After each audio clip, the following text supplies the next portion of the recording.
Perkenalkan, nama saya Sabrina Putri Amanda. Saat ini saya sedang bersama Bapak siapa Pak? Boleh perkenalkan diri? Oke, saya Yudi Hartanto sebagai pengelola dan pendiri Rumah Baca Java. Oke, baik. Jadi saya di sini izin untuk mewawancari Bapak ya Pak. Untuk pertanyaan pertama, Bapak boleh diceritain nih bagaimana awal mula berdirinya Rumah Java tersebut? Ya, Rumah Baca Java berdiri sejak 24 Agustus 2008, jadi kurang lebih Agustus nanti 18 tahun.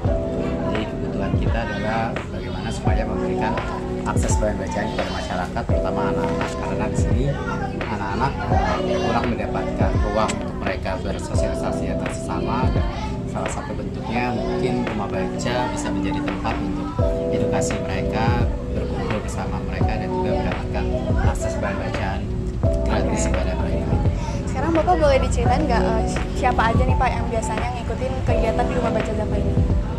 Yang ikut kegiatan di kita memang dari usia anak-anak ya, usia PAUD, TK sampai dengan SD seperti itu, dan juga kita ada remajanya, biasa kita untuk relawannya yang mengajar di tempat kita seperti itu.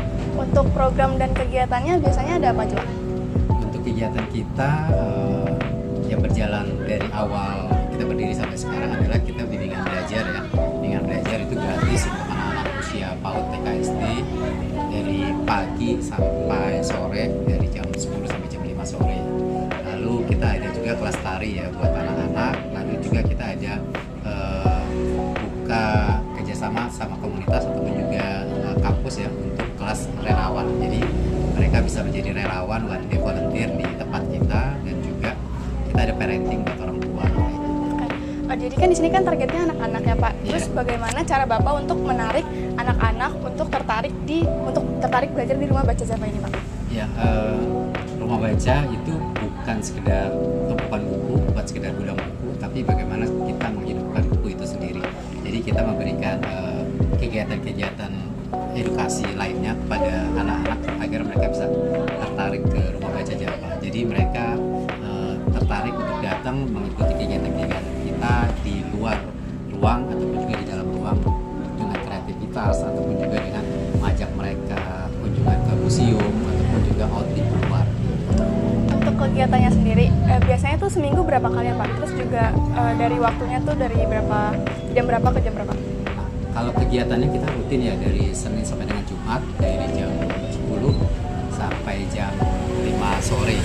Terus untuk di weekend biasanya kita khusus kerjasama sama komunitas ataupun juga kampus ataupun juga dengan dunia CSR untuk melakukan aktivitas berbagi dan kegiatan volunteeran kepada anak-anak. Oke, terus kalau untuk fasilitas nih Pak yang disediain untuk anak-anak itu ada apa aja Pak?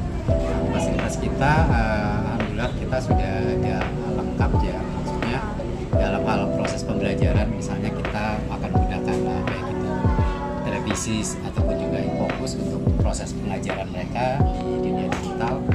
Untuk baik itu meja, bangku juga udah ada, dan juga beberapa alat-alat kegiatan edukasi buat mereka itu kita sudah sediakan untuk mereka. Oke.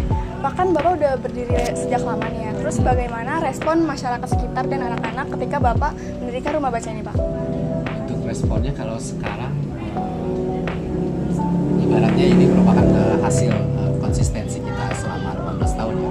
Kalau pertama-tama diri pasti banyak aja kendalanya ketika kita mengajak anak-anak untuk datang berkunjung ataupun juga mengikuti kegiatan.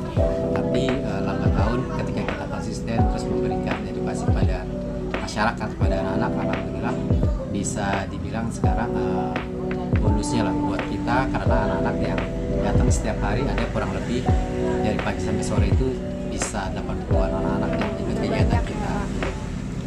Jadi untuk kendala dari tahun ke tahunnya Pak boleh diceritain Pak? Ya, kendalanya pasti nggak jauh ya dari masalah keterbatasan volunteer atau relawan, dana juga, ataupun juga